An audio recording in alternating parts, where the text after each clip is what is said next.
हिमाचल प्रदेश में बारिश से बहुत नुकसान हुआ है और शिमला के भी कई ऐसे इलाके हैं जो अभी भी मुख्य सड़क मार्गों से कटे हुए हैं।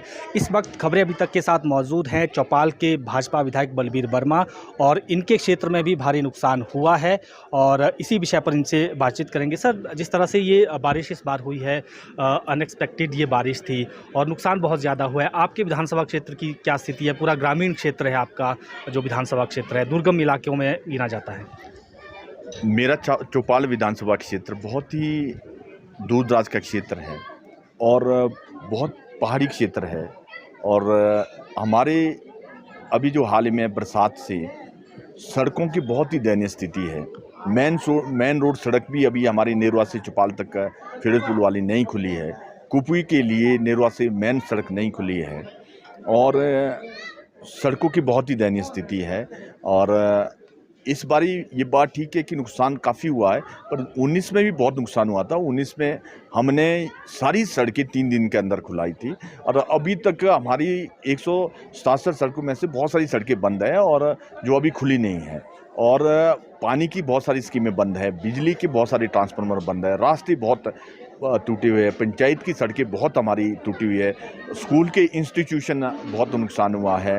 और आईटीआई, आप हैरान रहेंगे, आईटीआई चौपाल में तो जानी नुकसान बहुत ज़्यादा हो सकता था, बच गया, पूरा पहाड़ ऊपर से आया। बहुत जगह हमारा बहुत नुकसान हुआ है, पर सरकार उसमें गंभीर नहीं है।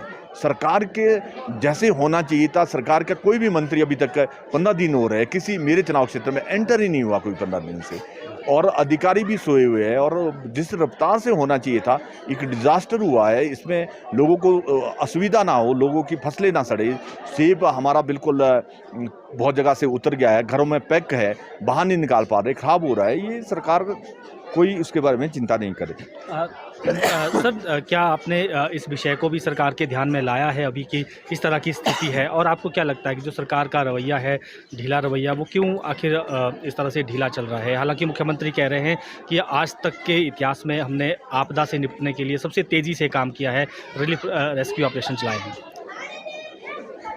मुझे जो लगा, इनका रेस्क्यू ऑपरेशन वहीं चल रहा है जहाँ इनके मंत्री हैं, जिस कॉन्स्टिट्यूंसी में।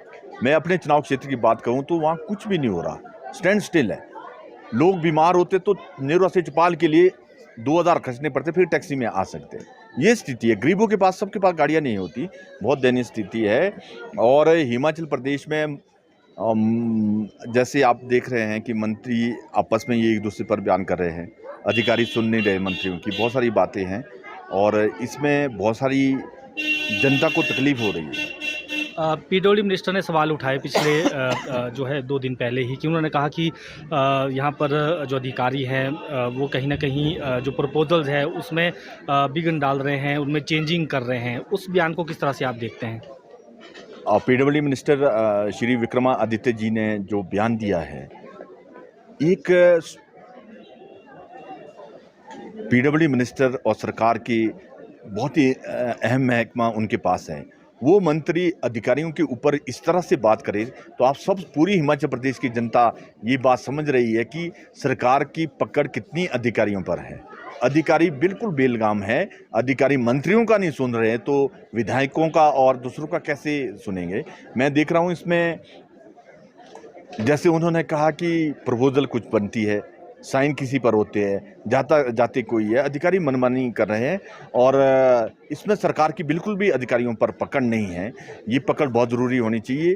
फिर ही जैसी त्रासदी आई है, इस त्रासदी से निपटने के लिए जब तक अधिकारी फील्ड में नहीं जाएंगे, जनता की दर्द को नहीं समझेंगे, देखेंगे नहीं, तब तक इससे निपटना बहुत मुश्किल काम है। आपका क्षेत्र सेब बहुल क्षेत्र में भी आता है।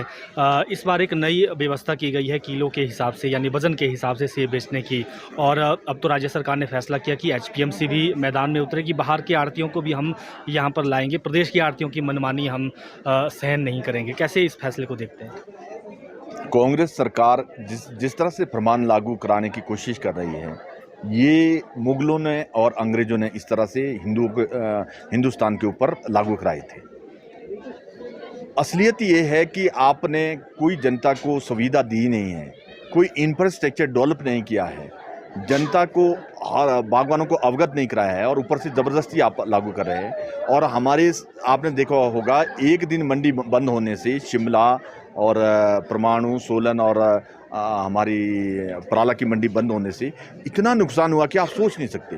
बागवानों के अंदर एक संशय है कि हम सेब तोड़ दें, कहीं मंडियां बंद ना हो जाए, क्या करेंगे, फिर कहाँ बेचेंगे। ये बहुत सरकार बागवानों के प्रति चिंतित नहीं है, बल्कि उनको और ट्रबल में डाल रही है। आपको क्या लगता है कि किलो के हिसाब से जो सेब बेचने का फैसला है, क्या ये जल्दबाजी में है या इस पर थोड़ा सा विचार विमर्श और ज़्यादा हो जाता तो ठीक से लागू होता ये नियम? यूनिवर्सल कार्टन और ग्रेडिंग लागू कर देते फिर कोई दिक्कत नहीं थी, पर हमारा एक ही मकसद है, बागवानों को जो ज़्यादा सुविधा मिले, फ़ायदा मिले, उसको उसी कानून को, उसी नियम को आप लागू करें। Thank you. बिल्कुल, ये थे चौपाल के विधायक बलबीर वर्मा और इन्होंने कहा कि इनके जो विधानसभा क्षेत्र है उसमें बहुत सारी सड़कें बंद है और अभी एक भी सरकार का मंत्री वहां नहीं पहुंचा है, अधिकारी वहां पर नहीं पहुंचा है। सेब तुड़ान हो चुका है और वो सेब अब खराब होने वाला है, तो कहीं ना कहीं बागवानों को भी इससे परेशानी आ खड़ी हुई है। वीडियो जर्नलिस्ट अंकुर के साथ प्रदीप ठाकुर, शिमला।